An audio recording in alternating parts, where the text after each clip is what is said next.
네, 오늘은 요한계시록 10장과 11장을 같이 보도록 하겠습니다. 제목은 열린 두루마리와 두 증인, 교회의 사명. 이제 10장이 들어가는 배경이 어떤 건지 지난 시간하고 좀 연결해서 다시 생각해 봐야겠죠? 한번 여러분들 성경 제가 설명해 드릴게요. 8장 1절부터 해가지고 일곱째 인을 떼는 장면을 지난 시간에 봤어요. 8장 때. 그리고 8장 6절, 7절부터 시작해서 일곱 나팔이 시작되는 장면입니다. 8장이. 그래서 9장에 들어오면서 다섯 번째 나팔을 불고, 그리고 9장 13절에서 여섯 번째 나팔을 분 장면까지 봤습니다. 여섯 번째 나팔을 불었을 때 사람의 3분의 1이 죽는 장면이 나왔고, 9장 20절, 21절에 보시면은 사람들이 재앙 때문에 죽지 않고 남은 사람들이 회개하는 것이 아니라 끝까지 회개하지 않았다. 마치 이집트 탈출 때 이집트에 내린 하나님의 재앙에 의해서 바로의 마음이 더 강팍해져서 끝까지 회개하지 않았던 것처럼 하나님께서 나팔 재앙들이 이집트에 내린 재앙과 비슷한 패턴이라고 했는데, 하나님께서 전 세계를 심판하는 그런 재앙 속에서도 남은 사람들 끝까지 회개하지 않는 그런 모습을 보여준 것까지 지난 시간에 봤고, 그게 여섯 번째 나팔이었어요. 오늘 일곱 번째 나팔은 11장 15절부터 일곱 번째 나팔이 나와요. 일곱 번째 나팔 끝나는 장면까지 나오는데, 그러니까 10장부터 11장 그 전반부는 삽입된 이야기가 들어가 있는 거예요. 여섯 번째 나팔하고 일곱 번째 나팔 사이에 삽입된 이야기가 들어있는 거예요. 지난 시간에 첫 인재앙 시리즈, 7개 인재앙 시리즈 할 때도 똑같은 패턴이었어요. 여섯 번째 인 뗄 때까지 짤막짤막하게 소개되다가 여섯 번째하고 일곱 번째 인 떼는 그 중간에 우리가 잘 아는 14만 4천 명에게 인을 마치는 그 내용이 나왔었죠. 지금 비슷한 패턴으로 가고 있다는 거예요. 여섯 번째까지 어떤 심판, 최후 심판을 준비하는 어떤 재앙들 전체를 보여주고, 최후 심판, 일곱 번째 재앙이 있기 전에 그 어떤 영적인 의미에서 하나님께서 교회를 어떻게 대하시나를 보는 거예요. 지난 인 심판 시리즈에서는 그 삽입된 내용이 14만 4천에게 인을 마치는 장면이었잖아요. 그걸 뭘 의미한다고 했었어요? 왜 하나님께서 인을 마치셨죠? 뭐 하려고? 구별하려고. 예, 구별하기 위해서. 무엇을 왜 구별을 하시는 거죠? 구별해서 어떻게 하시려고? 예, 그 핍박과 환난 가운데 하나님께서 너는 나의 소유다, 넌 나의 특별한 소유다라는 거 하면서 하나님께서 보호하신다는 의미였죠. 오늘도 마찬가지로요. 여섯 번째 나팔까지 하고 10장부터 11장이 일곱 번째 나팔 전에 삽입 이야기인데, 거기에서도 이야기가 좀 크게 보면 세 가지 정도가 나오는데, 그 세 이야기 속에서도 보여주려고 하는 핵심은 하나님께서 선택하신 자들, 하나님의 사랑하는 백성들을 보호하신다는 의미가 들어가 있습니다. 특별히 두 증인 이야기 할 때, 11장에 할 때 그런 강조점이 있다는 거 생각하시고 보면 도움이 될 것 같아요. 자, 10장 앞에서부터 보시면요. 처음에 열린 두루마리 이런 제목으로 1절부터 11절까지 잡았는데요. 그게 10장 전체 내용이죠. 먼저 강한 천사가 1절에서 등장합니다. 힘센 다른 천사 이렇게 표현했었는데, 앞에서도 한번 강한 천사라는 표현으로 나왔었는데, 여기서는 강한 다른 천사가 손에 작은 두루마리를 잡고 있는데, 그 두루마리는 열려있는 두루마리다 이렇게 표현이 돼 있어요. 이 열려있다는 표현 자체가 지금 앞에서 이야기 나왔던 두루마리가 인으로 봉함돼 있었는데, 어린 양이 하나씩 해서 지금 일곱째 인까지 떼는 장면 우리가 봤잖아요. 그런 의미에서 두루마리가 열려 있었다 이렇게 이해하는 건 굉장히 마치 그 앞에서 나왔던 5장에서 나왔던 그 두루마리와 같은 개념의 두루마리라고 생각할 수 있습니다. 학자들 사이에는 똑같은 두루마리는 아니다 하면서 이렇게 차이점을 표현하기도 하지만요, 그 의미상 같은 패턴이라 보는 게 자연스럽습니다. 그리고 그 강한 천사는 바다와 땅을 밟고 있을 때 손에는 두루마리를 잡고 있고, 발은 바다, 한쪽은 바다, 한쪽은 땅을 이렇게 밟고 있는 거예요. 생각해 보세요. 자, 그러면 한번 여러분들 생각해 보세요. 바다와 땅을 밟고 있다는 건 어떤 의미일까요? 이 힘 강한 천사는 어떤 존재예요? 어떤 권능이 있다. 예, 힘이 있다. 다스린다는 개념. 그렇죠? 지배한다, 다스린다, 어떤 이 컨트롤할 수 있는 정복의 개념을 가지고 있는 것 같아요. 그런 의미로 쓰인 것이 맞는 것 같습니다. 제가 거기다 지배라는 단어를 써놨고 그 옆에 화살표 보면 온 세상을 향한 심판의 메시지를 가지고 있다. 이 두루마리 자체가 재앙, 심판의 내용을 가지고 있다면요. 그리고 이제 그 아래 보면 강한 다른 천사는 누구인가? 네, 가브리엘이라고 표현하는 천사 중에 아주 권위 있는 이름이 주어진 천사. 그래서 거기 보면 다니엘서나 누가복음의 가브리엘이 아주 중요한 소식을 전할 때 중요한 특권을 가진, 중요한 위치를 가진 천사 이름으로 명시되는데 거기 나온 비슬리 머리라는 학자는 가브리엘이 아니겠는가? 근데 어쨌든 이름은 안 나오기 때문에 우리가 그 천사랑 말하기는 힘들어요. 그런데 그 다음에는 비일이라는 학자예요. 저희가 계속 공부하면서 제가 비일, 영어로 계속 쓰는데 비일이라는 학자는 굉장히 권위 있는 해석들을 하는데 여기서는 그리스도라고 주장을 해요. 우리 지난 시간에도 천사, 악한 천사, 악한 세력을 가지고 있는 천사를 비일 같은 경우는 사탄이다 이렇게 딱 명시를 하려고 했던 것처럼 여기서는 그리스도를 말한다. 왜냐하면 왜 그래요? 거기 우리 성경에도 표현되어 있지만 구름을 입고 있고 머리에 무지개가 있고 해 같은 얼굴이 있고 발은 불기둥 같고 이것이 요한계시록 앞부분에서 그리스도를 표현할 때 혹은 하나님을 표현할 때 그 표현들을 그대로 이 천사가 그 표현들을 가지고 있기 때문에 이것은 분명히 그리스도를 표현하는 것일 것이다 이렇게 보는 거예요. 여러분들은 어떻게 생각하십니까? 그리고 또 다른 학자는 그 다음에 오스본, 영어로 오스본인데요. 오스본이라는 학자는 그냥 강한 천사, 어떤 권위 있는 천사 중에 한 사람으로 특별히 여기서는 그렇게 표현하죠. 그리스도의 특별 사자다. 예, 그리스도의 모습을 가지고 있기 때문에 신적 권위가 부여됐다 하지만 그리스도는 아닐지라도 그리스도의 사자로서 메시지를 전달한다 이렇게 보고 있습니다. 은총이가 잘못될 수도 있지. 은총이 생각은 은총이 생각은 우리 최은총 학자 예수님을 닮아야 된다고 했잖아요. 네. 그러니까 우리가 예수님 마지막 날에 예수님을 닮아지는 거 아닐까요? 천사잖아요. 지금 이건 천사고 천사가 은총의 표현대로 예수님을 닮았다는 표현을 지금 하고 있는 거예요. 그렇지만 그 천사가 예수님과 동일하냐? 그렇지 않느냐를 생각하는 거죠. 어쨌든 중요한 건 분명한 건 신적 권위를 가지고 있고 신적 메시지를 가지고 있다. 하나님이 주는 메시지를 가지고 있는 권위 있는 자라는 건 분명합니다. 고민되네. 네. 그리고 10장 3절부터 7절까지는 그 강한 천사의 활동 내용을 갖습니다. 표현하기를 사자가 부르짖는 것 같은 큰 소리. 이것도 거의 본문 적어놨죠. 호세아서에 보면 여호와께서 사자 같은 소리로 부르짖는다 이렇게 표현을 해요. 하나님과 연결시키는 거예요. 사자와 같은 소리를. 그리고 큰 소리로 부르짖으니까 7 천둥 소리가 소리를 내서 말을 한대요. 천둥이 소리를 내서 말을 하는 거예요. 그래서 사도 요한이 천둥이 말을 하려고 하니까 7 천둥이 말을 하려고 하니까 중요한 메시지를 전하나 보다 하고 사도 요한이 그걸 적으려고 딱 준비를 했어요. 그랬더니 다시 소리가 들리기를 적지 마라. 이것은 알려주지 않는 것이다. 이건 봉해라. 임봉하다 할 때처럼 이거는 계시되지 않는 것이다 하는 거예요. 그러니까 사도 요한은 말씀에 순종하는 거죠. 그러면 이제 학자들은 또 궁금해지죠. 그 계시가 뭐였길래 기록하지 말라고 했을까? 이제 학자들은 이런 거 가지고 고민하는 거예요. 여러분들은 뭐였을 것 같으세요? 모르죠. 알 수가 없죠. 이제 문맥이나 요한계시록 전체 이렇게 흐름을 봐서 그게 무엇일 것이다 추측은 할 수 있지만 어쨌든 앞뒤 문맥에서 그 내용이 뭔지를 자세히 설명해 주는 건 없습니다. 이렇게 하고 끝나요. 그 부분은. 그래서 학자들이 많은 추측을 하지만 어쨌든 이런 경우에 우리 성도들 입장에서 또 경건한 학자라면 마찬가지지만 하나님이 계시하지 않은 건 하나님의 권한에 속한 것이구나 하고 우리가 멈추면 돼요. 어쨌든 어떤 학자들은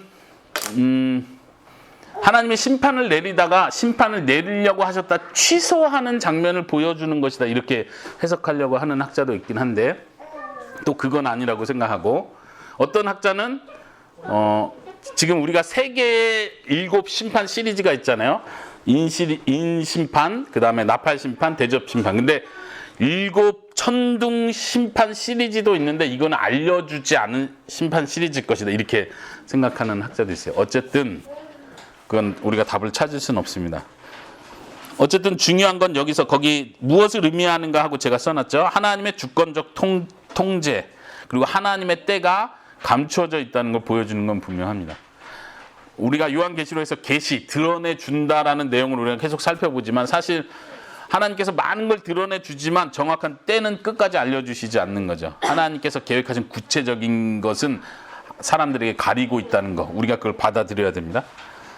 자, 그 천사가 나타났던 천사가 오른손을 들고 맹세를 하는 장면이 나옵니다. 하나님의 이름으로, 창조주 하나님의 이름으로 맹세를 하는데 그 밑줄 친 내용 보세요. 뭐라고 하냐면 시간이 더 이상 없을 것이다. 직역해서 제가 써는 건데 개역개정에는 지체하지 않을 것이다. 그러니까 늦게 지연되지 않을 것이다. 이런 표현이에요. 정확히 표현하면 시간이 더 이상 없을 것이다. 그러니까 이제 때가 딱 됐다는 거예요. 더 이상 하나님이 어떤 행하시려는 그 심판이나 최후 마지막 심판을 미루지 않으신다는 뜻으로 선언하는 거예요. 근데 맹세하는 개념으로 하고 있습니다. 그리고 계속해서 말하기를 그러나 일곱째 천사의 소리의 날들에 나팔을 불자마자 하나님이 그의 종들 선지자들에게 복음을 전파하신 것 같이 하나님의 비밀이 이루어졌다. 지금 제가 직역을 해서 말이 안 맞는 것 같은데 조금 풀어보면 어쨌든 내용은 일곱 번째 천사가 나팔을 부는 날 모든 것이 다 끝난다. 이 이야기입니다. 심판이 실행된다는 거. 하나님께서 지금까지 말씀해 오셨던 그 계시의 뜻이 완성된다는 거. 일곱 번째 나팔을 불 때. 이런 의미에서 첫 번째 나팔부터 일곱 번째 나팔은 예수님의 초림과 예수님의 재림 전체를 보여주는 것 같아요. 그래서 일곱 번째 나팔 자체가 최후의 심판을 보여주는 게 분명한 것 같아요. 인 심판 시리즈 때도 일곱 번째 인이 마지막 최후 심판의 모습을 보여준다고 했던 것처럼 나팔 시리즈도 마지막 일곱 번째 나팔이 하나님의 뜻이 완전히 완성되는 모습을 지금 예고해주고 있습니다. 우리가 이따가도 11장 끝에서 일곱 번째 나팔을 보겠지만 최후 완성되는 하나님 나라가 완성되는 모습을 보여줍니다. 나중에 대접심판 시리즈도 마찬가지로 가는 거고요. 근데 재밌는 건 제가 거의 두꺼운 글씨로 이루어졌다. 과거형을 사용했어요. 그리고 두꺼운 글씨로 그 위에 보면 불자마자 이렇게 써놨잖아요. 근데 이건 원어로 다르게 좀 더 정확하게 해석하면 불려고 할 때에 이렇게도 번역을 할 수 있어요. 단어가 좀 번역이 힘든데 불려고 할 때, 그러니까 불기도 전에 이루어졌다 이렇게 직역을 할 수 있거든요. 근데 문법상으로는 그렇지만 어쨌든 이게 무엇을 의미하냐라고 봤을 때 그 일곱 번째 나팔이 불면 하나님이 말씀하신 그 복음이 완전히 성취된다. 그래서 과거형으로 아예 써버린 거예요. 미래로 표현해야 되잖아요. 성취될 것이다라고 안 하고 불 때에 하나님의 뜻은 이루어진다. 이루어졌다. 이렇게 과거형을 통해서 성취의 확실성을 보여주고 있습니다. 나중에 한 번 더 이런 표현이 나오는데 그때 언급할게요. 이것은 하나님께서 그동안 앞에서 순교자들의 외침, 하나님 언제까지입니까? 라는 그 배경 속에서 하나님이 내가 속히 응답한다. 잠깐만 기다려라. 내가 속히 응답한다. 그 수가 차기까지 기다려라. 그러나 지체하지 않는다라고 하시는 하나님의 어떤 응답으로서 우리가 이해할 수 있습니다. 다니엘서 거기 써있는 다니엘서 12장에서도 똑같은 배경에서 그런 표현이 나옵니다. 다니엘서에서도 이게 언제까지입니까? 라는 대답으로서 이런 표현들이 나와요. 그래서 그때는 한때, 두때, 반때 이런 표현 아주 유명한 표현이죠. 이따가 살펴보겠습니다. 그런 대답이 나옵니다. 어쨌든 중요한 것은 그 때가 언젠지를 추정하는 게 아니라 항상 요한계시록에서는 때가 언젠지 날짜를 추정하는 게 우리의 목적이 아니라 하나님이 정하신 때가 분명히 있고 그 때가 속히 온다는 것을 확고히 하는 것이 중요하다. 자, 그 아래 두루마리를 먹음. 8절부터 11절인데요. 아까 천사가 두루마리를 들고 있었어요. 그리고 말을 했단 말이에요.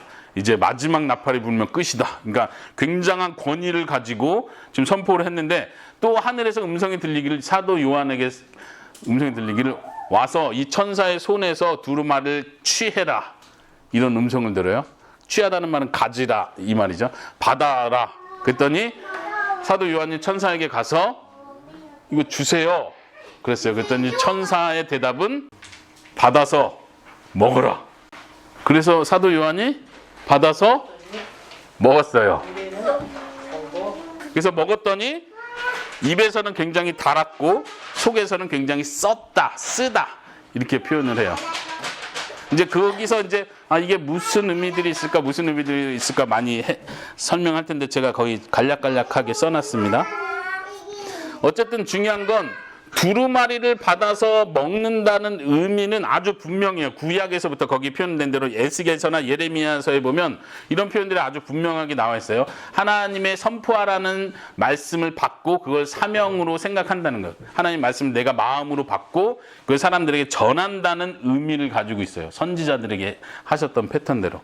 입에서 달다는 건 어떤 뜻일까요? 하나님의 말씀이 입에서 달았다. 시편에서도 보면 주의 말씀이 꿀송이와 같이 답니다. 이런 표현들 있죠. 하나님의 말씀이기 때문에 나에게 유익이 된다는 차원에서 기쁘고 감사하다는 의미에서 달다는 표현이라면 쓰다는 표현은 어떻게 해석하면 좋을까요? 너무 힘들다는 거? 어떤 면에서 힘든 거죠? 마음속으로 핍박? 네? 핍박. 핍박이 있다. 예, 아주 맞는 표현이에요. 그리고 말씀을 행하는데 그쵸. 적용하는 거, 그렇게 살아가는, 그건 좀 개인적인 표현이고, 이제 은총이가 말한 것처럼 핍박 때문에 힘들고 그 말을 전할 때 사람들이 듣지 않기 때문에 힘들고 여러 의미로 해석을 할 수 있습니다. 어쨌든 그 이중적인 면이 있다는 거, 달지만 쓰다는 면. 그리고 우리가 이제 11장에서 바로 이어서 보겠지만 그 사도 요한이 그 말씀을 받고 이걸 전하라는 사명을 받는 거예요. 근데 그 사명이 11장에 가면 바로 두 증인이라는 표현으로 이 두 증인이 그 사명을 받고 실천을 해요. 예언을 하고 하나님의 말씀을 증언하고 이런 표현을 두 증인이 받아서 하는 거예요. 근데 거기서도 이야기를 보면 그 두 증인이 나중에 핍박을 받고 나중엔 죽고 예수님이 죽었던 십자가 그 산에서 똑같이 증인들도 죽는 장면이 나와요. 그러고 보면 핍박과 연관돼 있다는 거 우리가 알 수 있겠죠. 네. 그리고 제가 화살표를 계속 이어서 했는데 거기 보시면 저희가 말하기를 하면서 보이는 분. 많은 백성들과 나라들과 방언들과 임금들에게 반대하여 위하여 혹은 다시 예언해야 한다. 다시 예언해야 된다. 거기 보이세요? 네. 백성들, 나라들, 방언들, 임금들에게 할 때 임금들이라는 표현이 다른 본문들과 비교했을 때 굉장히 유난하게 거기 임금들이라는 표현이 들어가 있는 거냐. 다른 데서는 뭐 민족들 이렇게 번역이 되는데 여기서는 임금들에게 특별히 하라는 건 뭘 보여주냐면 로마 시대 배경을 보여주는 것 같아요. 그리고 또 임금들에게 했을 때 그 임금들이 증언 사역하는 사람을 핍박할 그걸 미리 보여주는 것 같기도 하고요. 그래서 임금들에게 다시 예언해야 된다. 근데 그 단어를 정확하게 번역할 것 같으면 임금들에 대항해서 증언해야 된다. 혹은 임금들을 위하여 증언해야 된다. 이렇게 두 가지 해석이 가능해요. 저는 개인적으로 임금들에 대항해서라고 생각을 하고 그 결과 아까 11장에서 나온 두 증인이 많은 사람들에게 핍박을 받는 장면이 자연스럽게 연결되는 것 같습니다. 어쨌든 분명한 건 지금 10장의 그 환상의 핵심은 뭐예요? 사도 요한이 증언하는 사명을 받았다는 거예요. 그 증언하는 사역이 이제 11장으로 넘어가면 교회 전체, 교회 공동체 전체의 사명하고 연관된다는 것을 알 수 있습니다. 한번 여러분들 1장, 계시록 1장 1절을 한번 펴보실까요? 계시록 1장 1절을 펴서 읽어봅시다. 이것은 예수 그리스도의 계시입니다. 하나님께서는 앞으로 일어날 일들을 자기 종들에게 보이시려고 예수 그리스도께 이 계시를 주셨습니다. 그래서 그리스도는 요한에게 천사를 보내어 이 일을 알게 하셨습니다. 네, 왜 갑자기 1장 1절을 보냐면 거기 잘 보세요. 예수 그리스도 계시가 있는데 그게 두루마리의 계시라고 생각해 보세요. 그 계시가 누구로부터 누구에게 전달되는지 한번 말해 보세요. 처음에 그 계시가 누구한테 있다가 누구한테 전달돼요? 자, 처음에 시작은 하나님께서 종들에게 보이시기 위해서 어떻게 해요? 예수님께서 그 계시를 주셨습니다. 누구에게 줬어요? 요한에게 천사를 보내서 주었습니다. 그러니까 순서 하나님이 예수님을 통해서 예수님은 곧장 요한에게 안 주고 천사를 통해서 요한에게 줬다고 하죠. 지금 이 패턴을 잘 보시면 지금 아까 10장에서 봤던 그 패턴으로 볼 수 있는 거예요. 처음에 잘 보세요. 어린 양이 두루마리에 인을 떼기 전에 그 두루마리 누가 가지고 있었죠? 하나님 아버지가 가지고 계셨어요. 그랬더니 사도 요한이 누가 이 인을 뗄 수 있습니까? 할 때 어린 양이 나오셔서 하나님으로부터 두루마리를 받아서 인을 떼시죠. 그리고 지금 10장에서는 한 힘센 천사한테 그게 전달이 된 상태예요. 천사가 가지고 있고 그 천사가 다시 요한에게 주는 거예요.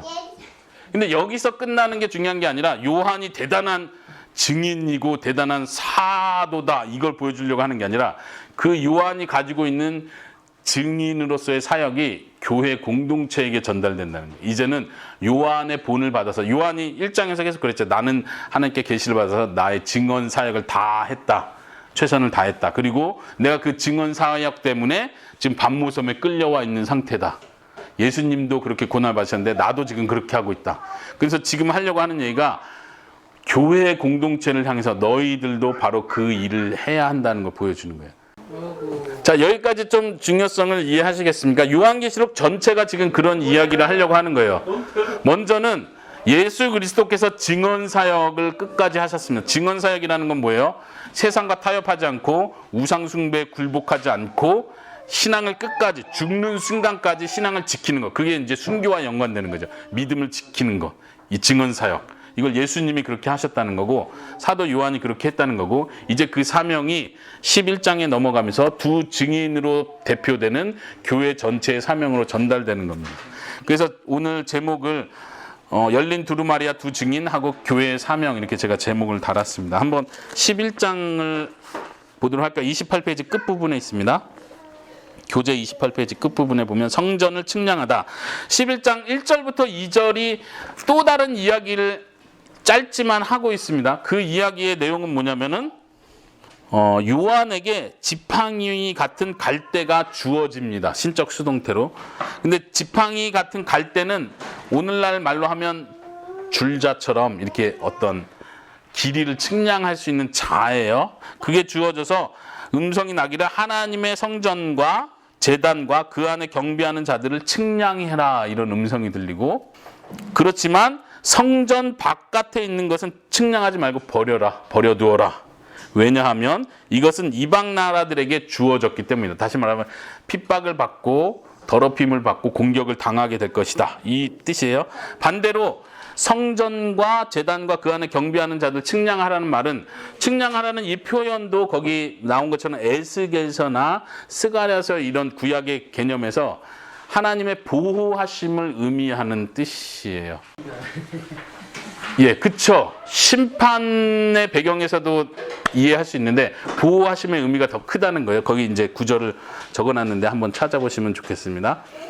하나님의 보호하심을 이야기하는데 다시 말하면 성전 안쪽은 측량하라. 근데 밖에는 측량하지 마라. 왜냐하면 이방인들에게 주어졌기 때문이다. 이게 이제 측량하지 않았다는 의미 자체가 이미 핍박을 받고 버림을 받았다는 걸 의미한다는 거예요. 측량했다는 건 하나님이 내가 너희를 안다라고 말씀하시듯이 정확하게 이들을 보호하신다는 의미입니다.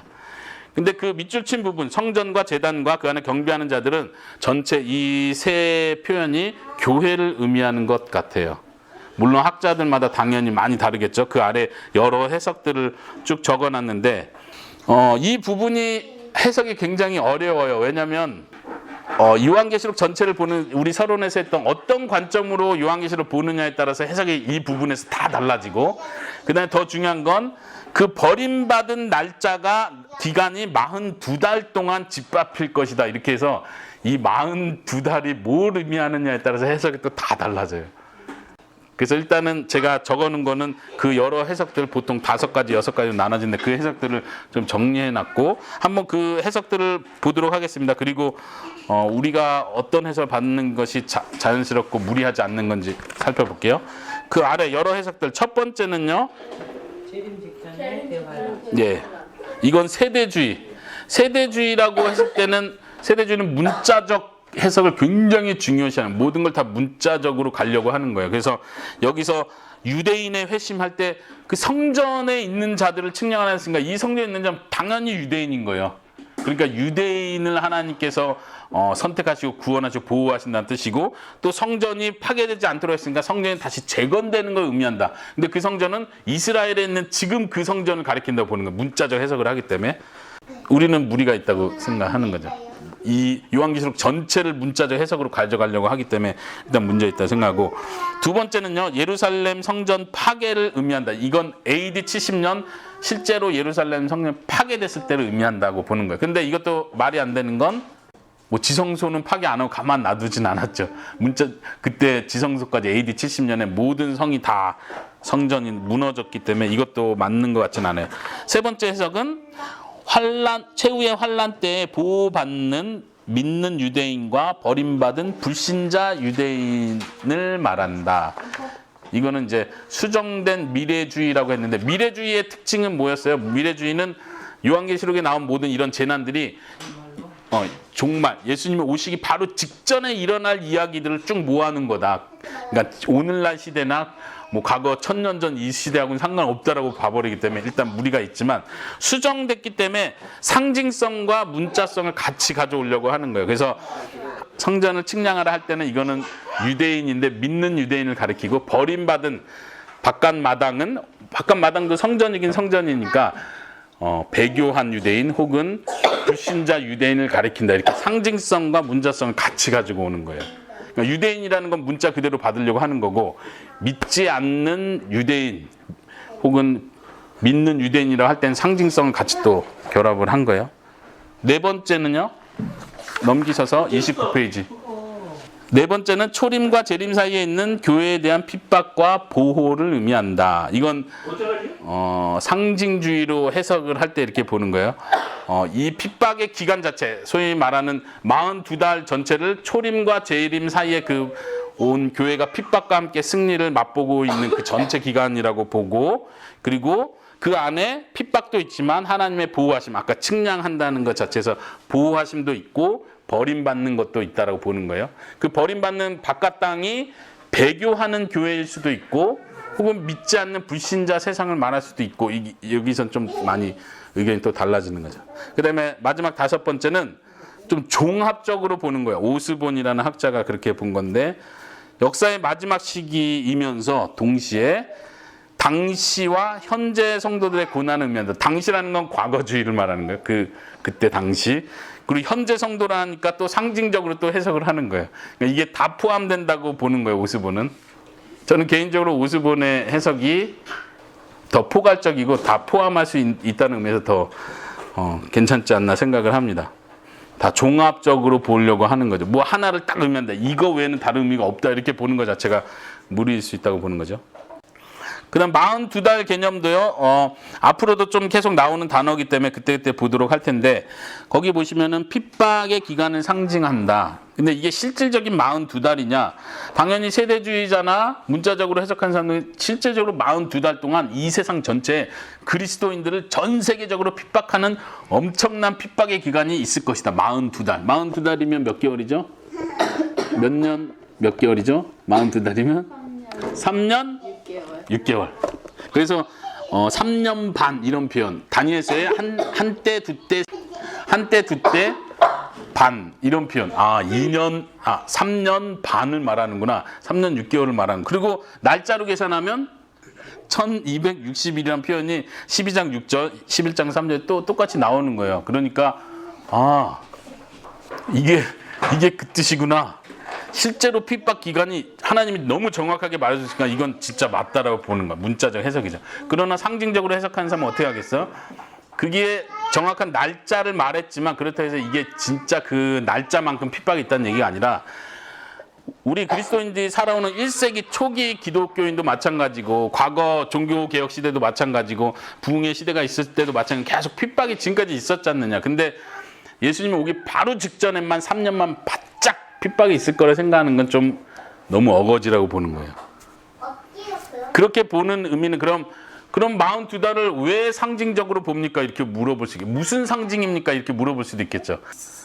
많은 이론들이 나오죠. 예를 들면 42, 이 숫자와 연관된 성경의 개념들이 뭐가 있을까요? 40 딱 이러면 좀 이해가 되는데 42 그러니까 예수님 사흘하고 안 돼, 장땡. 그러면 3년 반하고 연관된 어떤 상징은 뭐가 있을까요? 이것도 좀 애매해요. 3년 그럼 좀 뭐 추측할 수 있는 게 있을 것 같아요. 예수님 공생의 기간 3년. 뭐 학자마다 3년 반을 계산할 수도 있는데 3년 반이란 중요한 표현이 엘리야가 잘 들으세요. 엘리야가 3년 6개월 동안 예, 그쵸. 그 표현이 나오죠. 아마 제가 적어놨나요? 예, 엘리야의 가뭄하고 야고보서 5장 17절 나왔는데 복음서에서도 그런 표현이 한번 나오고 실제 엘리야 거기에 보면 3년 후에 그래서 3년을 표현하는데 신약 시대에 오면서 그걸 3년 반으로 이해를 하기 시작했어요. 그 기간을 조금 더 늘려서 그런 면에서 3년 반은 좀 의미가 있습니다. 한때, 두때, 반때 이렇게 하면 3년 반의 의미가 있어서 그 의미가 엘리야하고 연결된다는 건 나중에 보는 두 증인의 개념에서도 우리가 좀 볼 수 있습니다. 그리고 42개월은 어떤 학자들은 광야 기간이 42년이었다 이렇게 보는 학자들도 있어요. 왜냐면 40년은 벌로 40년 동안 방황할 것이다 했지만 그 전에 한 2년 정도 있었을 것이다. 시내산에서 이렇게 해서 하는 것까지 포함해 이렇게 보는 학자들도 있고 혹은 민수기에 광야 여정을 이렇게 기록해놨던 그 리스트를 보면 42번 정착했다 이런 게 숫자를 맞추는 학자들이 있어요. 그래서 그것과 광야 생활과 연관되지 않을까 이렇게 하는데 저는 개인적으로 그거는 좀 거리가 멀다고 생각이 들고 네, 거기 표현된 대로 그 기간은 그리스도의 초림과 재림 사이의 기간이라 보기도 하고요. 마지막 때의 환란 기간, 오스본 같은 경우는 그렇게 보고 있습니다. 네, 어쨌든 중요한 것은 거기 써 있죠. 에스더 한번 보세요. 어쨌든 중요한 건 이 기간이 하나님께서 1. 때를 정하셨다. 2. 성도를 보호하신다는 사실을 강조한다는 것. 그 기간을 정하셨다는 것 자체가. 다시 말하면 하나님께서 심판하고 환란의 때가 있겠지만 그때는 하나님이 정확하게 정해놓은 때라는 거예요. 하나님도 컨트롤하지 못하고 하나님도 예측 못하는 때가 아니라 하나님이 시작하시고 끝내시는 때가 있다. 하나님의 손 안에 있다는 걸 보여주는 거고 그 손 안에 있는 그 기간 동안 하나님께서 성도들을 보호하신다는 걸 분명히 보여준다는 거죠. 그 측량한다는 개념이 그래요. 그래서 우리가 아까 첫 번째 인심판 시리즈에서 14만 4천에게 머리에 인을 맞추는 게 뭘 의미한다고 했어요? 보호하심을 의미한다고 했죠. 여기서도 측량한다는 개념, 그 기간 동안 환란의 때 기간 동안 하나님께서 보호하신다는 걸 보여준다. 자, 그러면은 세 번째 이야기, 두 증인의 이야기 11장 3절부터 13절까지 한번 빠르게 보도록 하겠습니다. 이제 두 증인이 등장을 하는데요. 3절에 음성이 들리기를 나의 두 증인에게 권세를 줄 것이다. 그리고 그 두 증인이 1260일 동안 예언을 할 것이다. 아까 42달과 같은 날짜라고 했어요. 그 핍박 기간과 함께 짓밟히는 기간과 함께 두 증인이 예언하는 기간이 똑같은 기간이라는 거. 핍박하는 동안 교회는 계속해서 증인의 사역을 감당한다는 걸 보여줍니다. 그 다음에 그 두 증인을 설명하면서 그 두 증인은 이 땅에 주 앞에 서 있는 두 감람나무와 두 촛대이다. 이렇게 표현이 됩니다. 그런데 이 두 감람나무는 무엇을 의미하느냐? 스가랴서 본문에 보면은 대제사장 여호수아와 총독 스룹바벨을 가리키는 표현이에요. 하나님 앞에 기름 부음 받은 자 두 사람 이렇게 표현하기 때문에요. 성전 재건과 연관 있는 스가랴서 본문 그 문맥 속에서 두 감람나무가 그 일을 감당할 것을 하나님께서 환상으로 보여주는데 그 두 사람은 여호수아와 총독 스룹바벨을 그 당시에 가리켰어요. 그럼 신약 시대에는 이 해석은 오늘날 해석은 신약 시대에 여호수아와 같이 제사장 역할을 감당하고 총독 스룹바벨과 같이 왕의 특권을 감당하는 교회를 가리킬 것이다. 이렇게 보는 것이 아주 자연스럽습니다. 교회 공동체를 가리킨다. 거기 가로 한번 보세요. 가로에 보면 많은 교부들은 은정이가 에스더가 한번 읽어보세요. 많은 교부들은 두 증인과 에녹과 엘리야를 이해했다. 그 두 증인이 에녹과 엘리야라고 생각을 했다는 거예요. 그런데 오스본과 레드는 어떻게 해요? 는 교회의 성장성과 함께 미래에 등장할 역사적 실존 인물로 볼 수 있다고 주장하였다. 네, 두 사람은 뭐 더 많겠지만 대표적인 그 두 사람은 이건 교회를 상징하기도 하지만 실제로 미래에 등장할 역사적 인물 두 사람을 가리킬 것이다라고도 해석을 했어요. 여러분들은 어떻게 생각하십니까? 그 뒤에 볼게요. 그 두 증인이 어떤 일을 하는지 잘 보시고 아, 이 사람이 진짜 미래에 예수님 재림 직전에 등장할 아주 훌륭한 두 증인일 수 있겠다. 모세? 아, 그 모세는 옛날 사람이고 이제 미래에 나타난 어떤 훌륭한 선교사님, 목사님일 수 있겠다. 이렇게 해석을 하는 거예요. 이단들이 이런 표현을 좋아하겠죠. 당연히. 내가 바로 그 두 증인 중에 한 사람입니다. 이러고 뭐 부부가 같이 이단 사역하면서 너가 이 증인이고 내가 이 증인 하자 이렇게 해서 바로 우리를 말하는 것입니다. 뭐 이렇게 할 수 있겠네. 이단들이 충분히 써먹을 수 있는 본문이기 때문에 우리가 잘 봐야 돼요.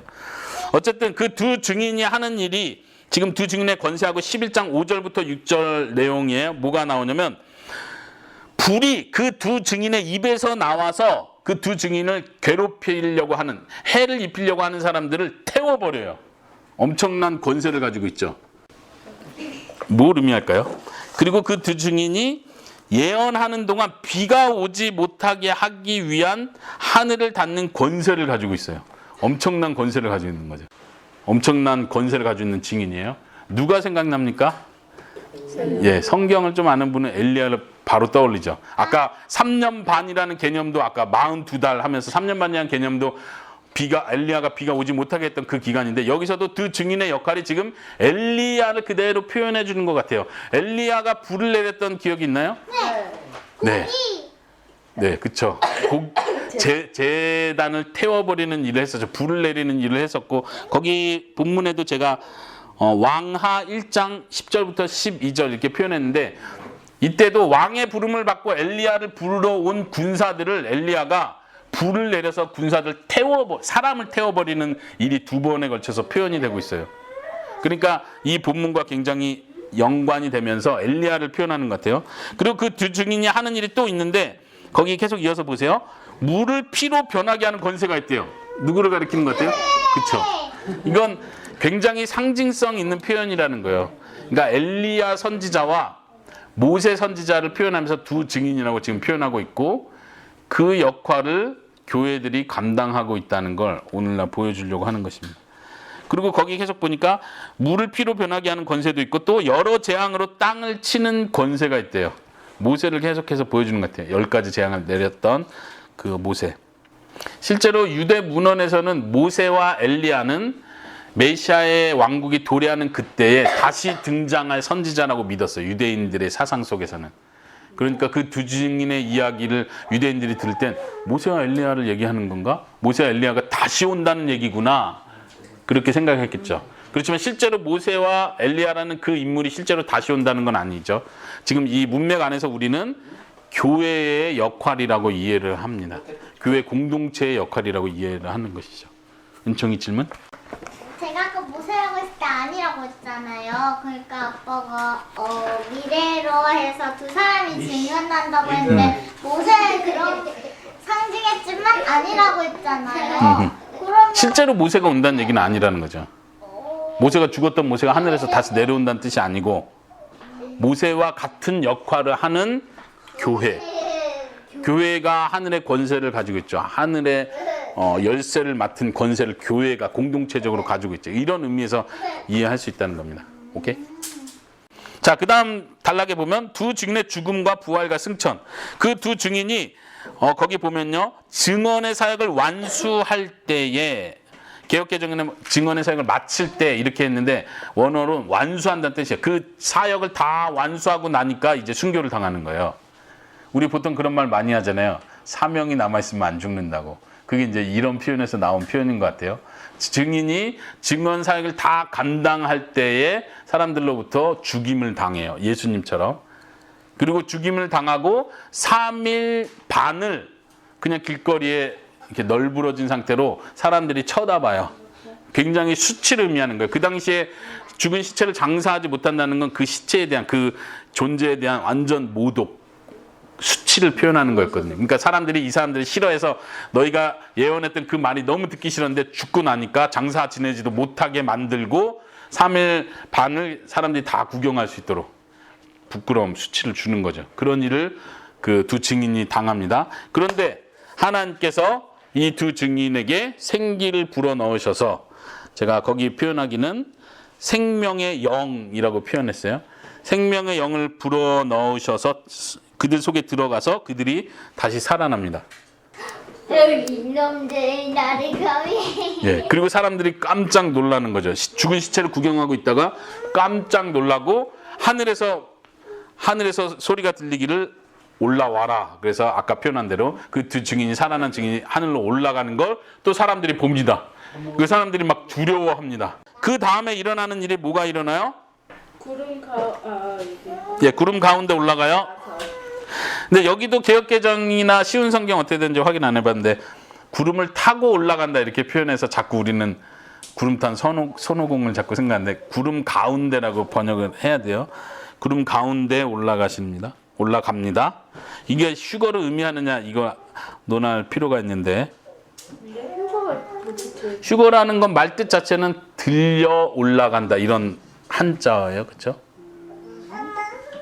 영어로는 rapture 그래가지고 훅 잡아서 끌고 올라간다 이런 의미가 있는데 이게 그걸 의미하느냐라고 했을 땐 그런 것 같지는 않아요. 근데 어쨌든 세대주의자나 문자적으로 해석한 사람들은 하나님이 끌려 올라간다 친구 우리 교회가 끌려 올라가는 게 맞다 이렇게 해석을 하려고 하는 거예요. 그러나 그렇지 않다고 봅니다. 그 다음에 일어나는 것은 바로 큰 지진이 일어나요. 큰 지진은 항상 마지막 심판을 의미하는 그런 분위기라고 했어요. 그리고 큰 지진 때문에 성의 10분의 1이 무너지고 그 결과로 7,000명이 죽습니다.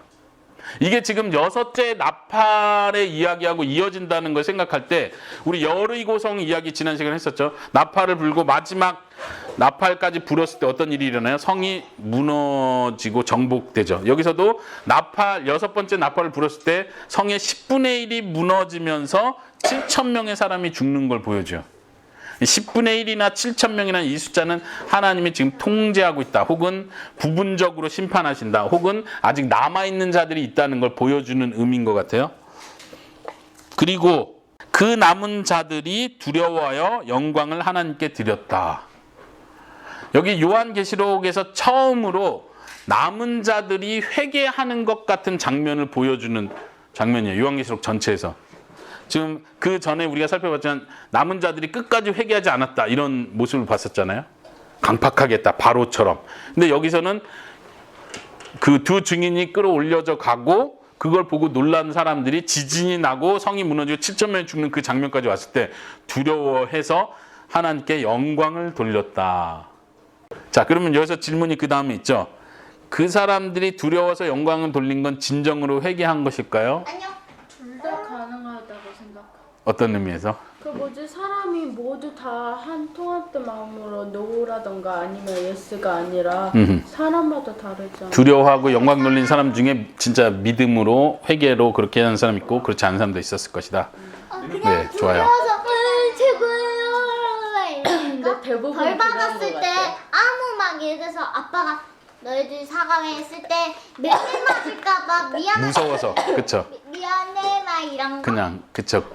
은총이 말도 맞아요. 아주 그럴 수 있죠. 그럼 반대로 진정한 회개라고 보는 사람도 있으십니까? 어느 정도는 있다. 이제 어떤 학자들은 문맥의 흐름상 진정한 회개라고 보는 학자들이 있어요. 왜냐하면은 거기 성경 구절을 하나 적어놨는데 16장 9절에 보면 다른 사람들을 표현하면서 그들이 회개해서 영광을 하나님께 드리지 않았다 이런 표현을 해요. 그러니까 회개를 하고 영광을 드려야 되는데 회개도 안 하고 영광도 드리지 않았다 이렇게 표현하면서 회개와 영광 돌리는 걸 동일시하는 표현이 있어요. 그러니까 하나님께 영광을 돌렸다는 건 회개했다는 걸 전제한다라고 이렇게 보는 거예요. 학자들은. 그렇기 때문에 이게 진정한 회개라고 보는 학자들이 있는 거예요. 그리고 문맥상 두 증인이 누구였어요? 교회라고 본다면 교회가 복음 전하는 사역, 증인의 사역을 열심히 감당했기 때문에 하나님께서 이 증인들을 통해서 회개하는 사람들을 낳았다 이렇게 보는 거예요. 그것도 굉장히 그럴싸해요. 그동안 하나님이 심판할 때는 회개하지 않았지만 말씀을 듣고 증인의 사역을 본 그 사람들은 말씀을 통해서 믿음이 들어가고 회개까지 갔다라고 이렇게 문맥의 흐름을 그렇게 보려고 하는 이것도 아주 좋은 해석입니다. 근데 반대 해석도 저는 동등하게 의의가 있다고 생각하는 거예요. 은총이가 아까 말한 것처럼 진짜 회개가 아니라 말 그대로 그냥 두려워해서 어쩔 수 없이 공포 가운데 하나님께 영광을 돌릴 수밖에 없었던 그런 모습을 보여준다고 하는 학자도 있습니다. 거기 출애굽기 15장 그리고 다니엘서를 표현했는데 거기에도 보면 출애굽기 지금 이 나팔 재앙 자체가 출애굽기 심판을 계속 보여준다고 했잖아요. 그런 면에서 출애굽 그 배경에서 봤을 때 홍해 바다를 건너는 장면, 15장면 벌써 홍해 바다를 건너고 찬양하는 장면인데 그때 표현이 그들이 하나님께서 이렇게 심판하시는 걸 보고 두려워 떨고 영광을 돌렸습니다. 이런 표현을 해요. 그때 두려워 떤다는 건 회개를 의미하는 건 아니라는 거죠. 그리고 다니엘서 지금 계속 계시록과 연관해서 다니엘서 배경을 보는데 다니엘서에서도 보면 느부갓네살이 하나님을 인정하는 장면, 하나님을 찬양하는 장면이 나와야 느부갓네살 왕이 다니엘의 하는 모습을 보고 다니엘의 그 지혜 있는 모습을 보고 그렇지만 진정한 회개는 아니라고 보는 거죠. 그런 의미에서 충분히 두 가지 해석이 가능하다. 여러분들이 판단해 보시고요. 마지막 이제 14장부터 마지막까지는요. 마지막 7번째 나팔이 불리는 장면입니다.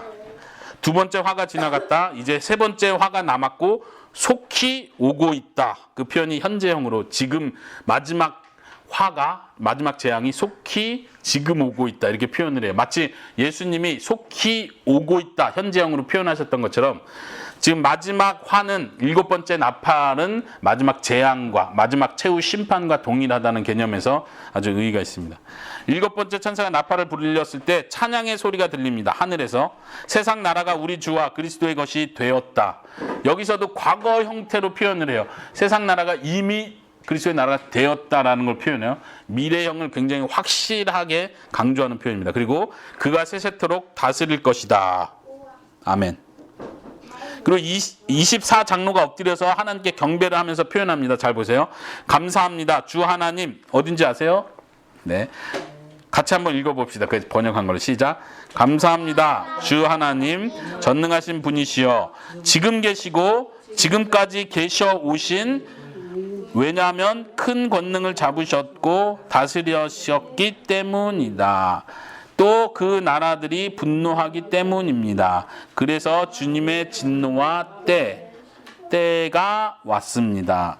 좀 직역을 해서 말 자체가 좀 헷갈리긴 한데 거기서 중요한 건 하나님을 표현하면서 지금 계신 하나님 그리고 지금까지 계셔왔던 하나님 과거형으로 전에도 계셨고 지금도 계시고 보통 어떻게 표현했어요? 장차 오실 하나님인데 장차 오실 하나님이란 표현 대신 뭐로 표현을 바꿨냐면 지금 권능을 잡고 다스리시는 하나님 이렇게 표현하는 거예요.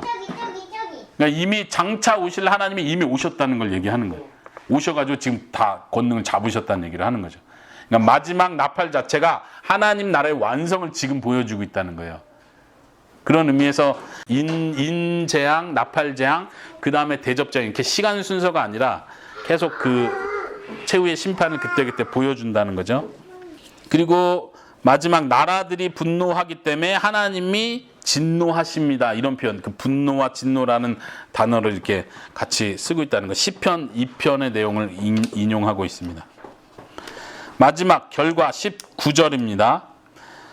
마지막 7번째 나팔이 불었을 때 어떤 일이 일어났냐면 하늘에 있는 하나님의 성전이 열리고 하나님의 언약궤가 보였다.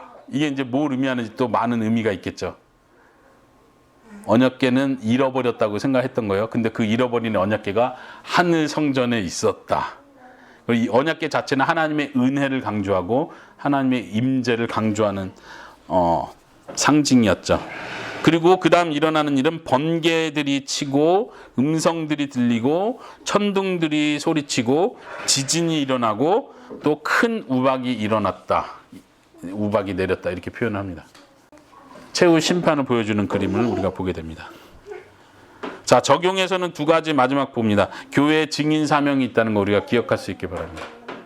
사도 요한의 이야기로 끝나는 것이 아니고 7교회에게 맡겨진 너희가 끝까지 믿음을 지켜라 죽도록 충성해라 증인의 사명을 다하라 우상에게 숭배하지 마라 타협하지 마라 이런 사명이 7교회에게만 주어진 게 아니고 오늘날 우리 예수 그리스도의 몸된 모든 교회에게 주어진 사명이라는 거 끝까지 증인의 사역을 감당해야 된다는 거 그리고 두 번째는 그 안에 하나님께서 보호하심이 확실히 있다는 거 지금 그 막간에 들어간 이야기 속에서 하나님의 보호가 확실하다는 걸 보여주는 거예요.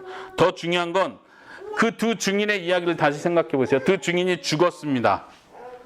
하나님께서 맡긴 사명 최선을 다해서 끝까지 사명을 완수했는데 바로 그 자리에서 하늘로 올려가면 얼마나 좋아요. 딱 완수, 하나님께서 맡긴 사명 다 했습니다 하고 영광스럽게 올라가면 사람들이 이렇게 할 텐데 어떻게 됐어요? 죽었다는 거예요. 순교를 일부러 보여주는 거예요. 순교하고 끝난 게 아니라 3일 반 동안 처참하게 수치를 당하는 장면을 보는 거예요. 왜 여기를 거치게 하실까요? 하나님께서 예수님이 갔던 길이기 때문에 따라간다는 걸 보여주는 거예요. 우리 교회가 그래야 한다는 걸 예수님의 자취를 따라 죽음까지 간다는 거. 그리고 그렇지만 우리는 그 죽음 자체가 실패가 아니라는 걸 믿는 거예요. 많은 사람들이 예수 그리스도의 이름으로 죽어가고 무시를 당하고 수치를 당해가지만 그게 패배가 아니라는 걸 믿으라는 거예요. 그게 진정한 승리라는 걸 보여주는 것이에요. 하나님께서 하나님의 택한 백성을 보호하십니다. 측량하라고 했던 것처럼 보호하시고 그 두 증인의 역할을 감당하는 그때 핍박을 당하는 것 같지만 수치를 당하는 것 같지만 그 죽음 자체가 최후 승리를 끌어당기는 승리를 경험하는 그 클라이막스라는 걸 우리가 이해하시기 바랍니다. 이것이 우리의 삶에 적용될 수 있으면 좋겠습니다. 거의 제일 밑에 그런 표현해놨죠. 그러므로 순교는 곧 뭐다? 승리다. 믿으십니까? 순교하니까 꼭 우리 다 저기 이슬람권 가서 죽어야 된다는 얘기가 아니라 거기 가로에 표현한 것처럼 끝까지 믿음을 지키는 거. 죽기까지 충성해라. 믿음을 지켜라. 라고 말씀하셨던 그 내용. 우리가 타협하지 않고 유혹에 빠지지 않고 죄와 싸우며 끝까지 믿음을 지키는 것은 그것이 곧 승리입니다. 네. 아멘. 기도하겠습니다.